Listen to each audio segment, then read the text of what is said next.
Hi, welcome back to Space Teams.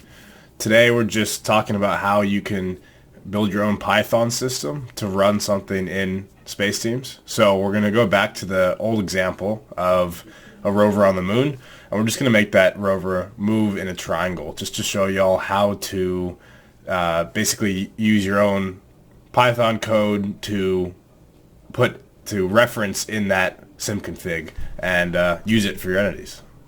Okay.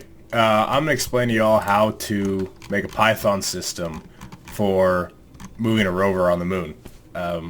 You can do anything with a Python system. You could program a satellite in orbit making a orbital change, or you could program a system that counts the CO2 level in your habitat, or anything like that. So any system that you want to make that's not already included in the built-in systems that we have in Space Teams is what you're programming in Python. So the way that Python and JSON kind of work together is, remember we talked about these multiple,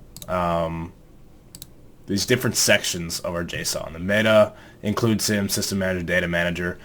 All your Python systems are going into the system manager because you're adding a new system. Python is a system.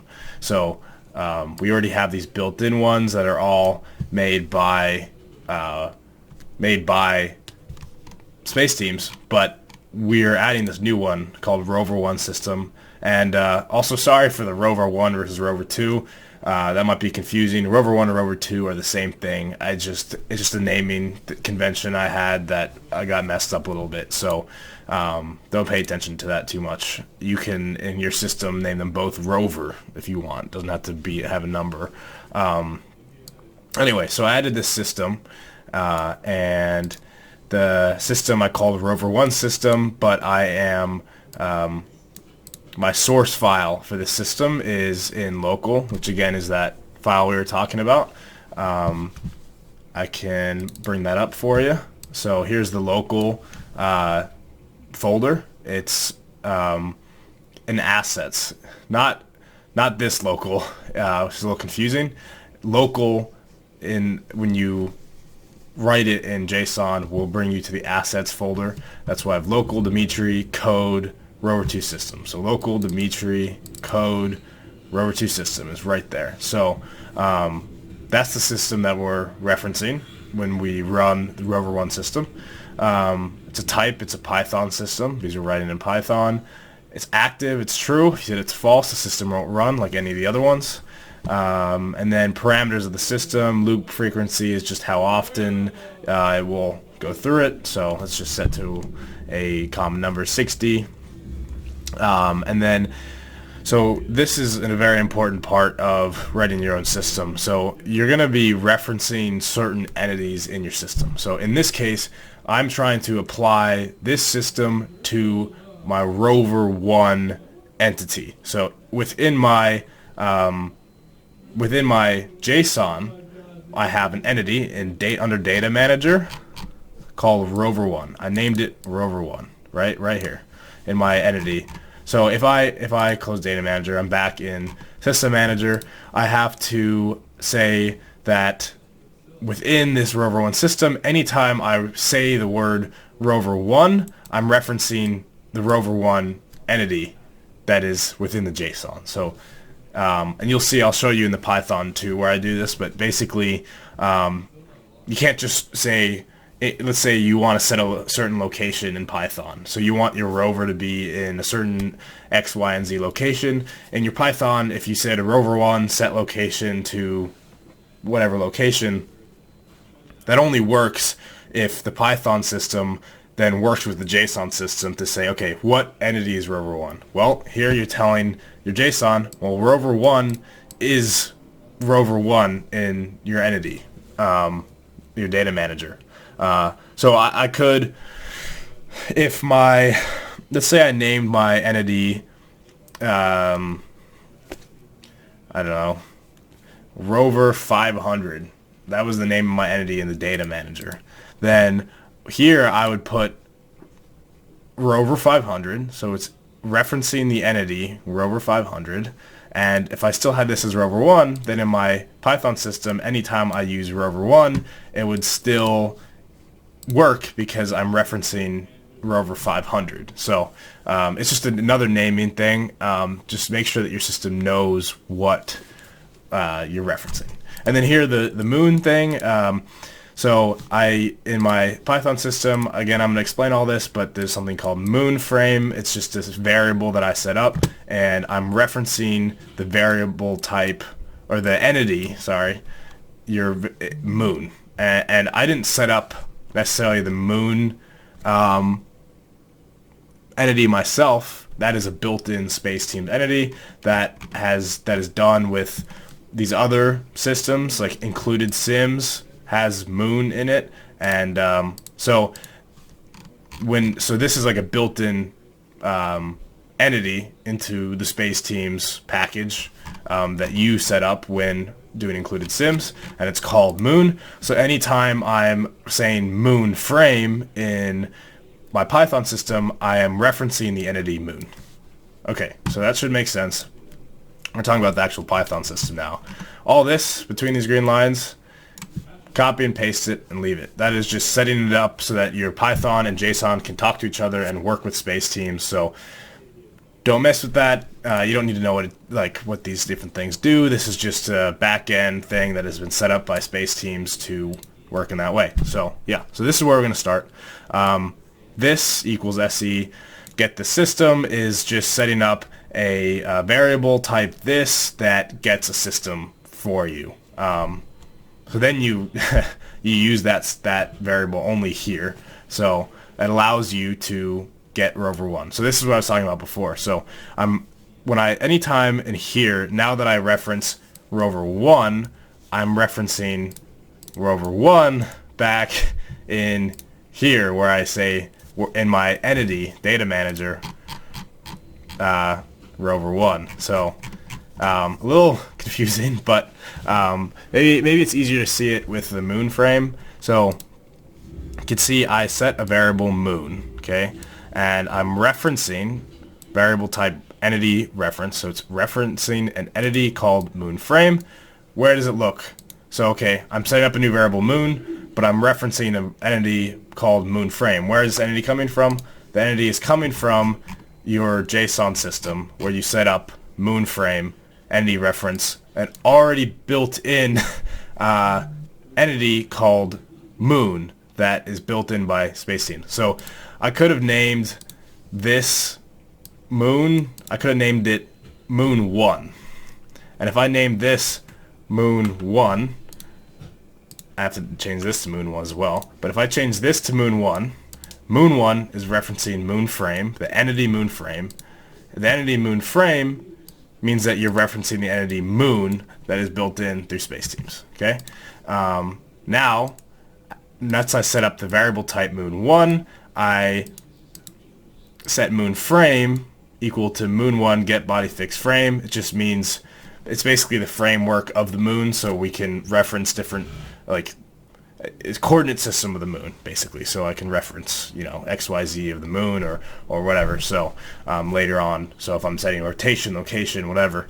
Yeah, so I guess it might make it simple to change this moon 1 just so that you understand that this moon here is not the same as this moon here. And I'll go through it one more time so you understand. This moon is an entity built in through Spaceteams. I'm setting moon frame equal to that entity. So when I reference moon frame in my Python, it understands where I'm coming from, what entity I'm coming from, and then I can set a variable type moon 1 referencing that moon frame entity, and then I can use moon 1 to then get the location and rotation and information like that based off of the moon's surface. Yeah, okay, so that should make sense now. I'm setting also a variable called rotation1, ROT1, and this is a quaternion. So in one of the previous videos I talked about quaternions and gave you all a link to a document to read. I'd recommend doing your own research too so you understand how they work, but this is basically just a way that Spaceteams sets rotation. Okay, so this is the initial rotation. I'm setting, well, I haven't gotten there yet. I've set the variable rotation 1. Okay. Okay. So set counter variable to 0. Robot position is taking the variable rover 1, which is referencing the entity rover 1, and it's getting its location from the frame that we set up, moon frame, which is that long list of variables being based off of entities. So yeah, so this robot position variable is just taking the rover 1 and it's getting its location on the moon frame. Rover 1 dot set quaternion rotation 1 moon frame. So I'm taking the variable rover 1, which is again referencing the entity rover 1 in my JSON, and I'm setting its rotation in a quaternion format to rotation 1, which I already defined that variable here, and that is within the moon's frame. Yeah, so that's just kind of the way that the logic works with setting up JSON variables in Python to entities in JSON. You kind of have to make those names work together. It might be simple for you to just make all the names the same so that you don't get that confusion. I made them different so you can see that difference as you go through that logic. Okay, so this is where our actual while loop starts and where we make the rover move. So yeah, so what this is going to do is if while this is true, if the counter is between 5 and 10, it will set a certain it will create a velocity 1. So if the counter is 0 here, so between 0 and 5, all the system knows to do is have this rover 1 set to a certain rotation, and that's it. And its location is going to be, since I don't set a location here, original location is going to be based off the location I set in rover 1 right here. This is back to the JSON file. So yeah. Then it enters this while true loop. So if the counter is between 5 and 10, so this counter is counting at 1 second intervals, then set a new variable type velocity 1 to 20 in the x direction, 0 in the y direction, and 0 in the z direction. np.array means that you need these float, so that's just the syntax. Just follow that. Okay. It also means to set the robot position to rover 1 get location moon frame, which is the same line of code we had up here. You have to do that every time just so that the system knows. Basically, it's just saying if you want to reference robot position, which you do every single time, every new count, then you need a new robot position. So let's say I didn't have robot position here and I only had it up here. Well, when it said rover 1 set location to robot position here in the next line, it's going to set it based off of this rover position, which is based off the original location. So it basically just allows the system to get a new robot position as the counter goes along instead of the original location. So I'm setting a robot position to get the location of the rover in the moon frame, and then I'm setting the rover's location, rover 1 set location, to that robot position in the moon frame, and then I'm setting the velocity of rover 1 to my new variable called velocity 1 within the moon frame once again, and then I'm setting the rover 1 rotation to just rotation 1. So I'm not changing anything about the rotation on this first interval. So basically my rover is going to start in the 0 to 5, it's going to be still, and then once 5 starts, it's going to start moving forward. That's what I did in this 5 to 10. Okay, after 10 seconds, now what do we want to do? Well, if we want to move in a triangle, we want to rotate the rover to face a new direction that is 60 degrees from its original direction, and we want it to then move in that direction. So okay, so that new velocity, the way I found these numbers is by just testing it in the system. I mean, I did out the math of what 60 degree change is and what your new x and y is, right? So you know how to do that, and you can, again, this is x, y, and z. So if my original velocity is 20 in the x, and I want to rotate that velocity by 60 degrees, my new velocity is going to be negative 10 in the x and 17.32 in the y. And then the rotation, that is in quaternion format. So personally, I'm not versed in quaternions well enough to do the math to figure out what my new quaternion rotation needed to be. So I just changed numbers and tested. So I just, like, one way to do it, which is what I did, is just, go into your system and change and see what rotation it's in, and if its rotation is not matching the way it's moving, then change one of these numbers and see what happens. And then, okay, that changed it. Oh, now I'm over rotated this way, so I need to change back that number a little bit, and I found a number that worked to where the rover looked like it was moving forward. In the future, we'll get into ways to, set this with actual wheels moving and stuff like that. So right now the system is just reading this rover as like a block. It's not reading the wheels moving or the wheels rotating forward, and because then you would just have to set your wheel rotation forward, and you can set the orientation the way you want to move, so you don't have to change both rotation and velocity. But we'll get to that stuff in other videos. Right now we're just treating it as just a block entity and changing rotation and location. So I don't need to go through all this exactly. It's the same thing. Robot's position is using to set the location of the rover. I'm setting the velocity to my new velocity, and I'm setting the rotation to my new rotation that I set up. These are just defining new variables and then using them to apply to rover 1. And from 15 to 20, I did the same thing again. Exactly the same thing. Did the math, figure out what the location is, tested the rotation quaternion to find the right rotation, and did that and set all those velocities and rotations then to my rover. And then after 20, I said, okay, I'm back at my original starting spot. Stop. So I set my velocity to 0. And I left the rotation as it is. I didn't think I needed to turn it any way. It just stops. So then I set rover 1 to velocity 4, which I set up as 0 in every direction. Okay? Yeah. So the thing at the end of your while true, you need to have counter equal to counter plus 1. That's just so the system, I mean, if you know Python, the system is going to run through the loop once. The counter is 0. So it looks through this. If the counter is 0, I don't see any zeros. I'm not going to do anything. Okay, I'm at the end of the loop. Add 1. Now counter is 1. I don't see anything to do with 1 all the way up to 5. Okay, if is 5. Okay, I have a counter of 5 now. What am I doing? I'm doing this. Go through the loop again. I don't see anything else with 5. Add 1. Okay, now I'm at 6. Do I see any 6? Yes, I'm within this if statement. And so on, so on. So that's why you have to add counter equal to counter plus 1. And then time sleep is just ending your Python system once all that has run through. So yeah, that's it for setting up your Python system. And again, make sure to set up that system within your JSON, right in the system manager. Yep, right here. And make sure those variables are named correctly and working with the Python system correctly. And then I'll just show you what it looks like real quick in Space Themes. Okay, we're in Space Themes.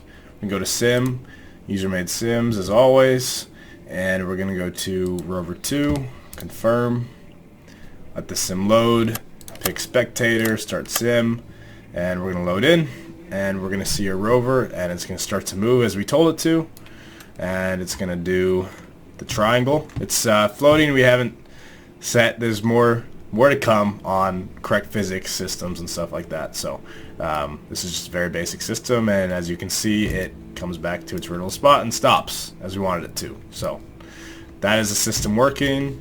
Very most simple, basic Python system you can make, and yeah, hopefully you can use that knowledge to make more complex ones though. Okay, that is all for this video. Make sure to check the description to see the wiki on this video and information that you might need from it. I have the Python file in there to use as well as the JSON, although we already gave that to you in the earlier rover video, but put it in there again so you can use both and copy the stuff that you need and change whatever you want from it There is also documentation in Space Teams on different Python systems and Python variables and codes that are built into Space Teams to use. So I'll link that in there as well. And yeah, thank you. I'll see you in the next video.